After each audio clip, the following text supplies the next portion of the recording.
Hello అండి అందరికీ welcome to my channel.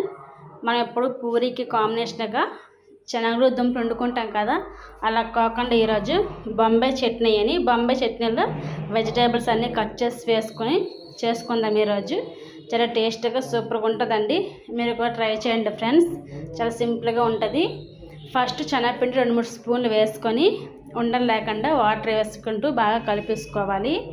తర్వాత కడాయి పెట్టుకొని కొంచెం ఆయిల్ వేసుకోవాలి. 1 స్పూన్ సరసాలు, 1 స్పూన్ జీలకర్ర, 1 స్పూన్ శనగపప్పు వేసుకొని పచ్చిమిర్చి గుండగా తరుపుకున్న అల్లం ముక్కలు వేసుకొని ఆనియన్స్ బాగా వేగాక 1 స్పూన్ అల్లం వెల్లుల్లి పేస్ట్ వేసుకోవాలి. తర్వాత క్యారెట్, దుంపలు, క్యాప్సికమ్, టమాటా వేసుకొని బాగా వేగాక సాల్ట్, పసుపు, ధనియా మసాలా వేసుకోవాలండి. ఇంకా మిక్స్ చేసుకున్న శనగపిండి వేసుకోవాలి. ఉండలు లేకుండా సిమ్లో పెట్టి కలుపుతూ వండుకోవాలండి.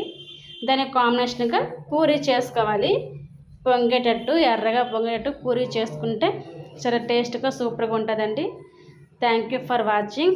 Please to subscribe my channel. Bye friends.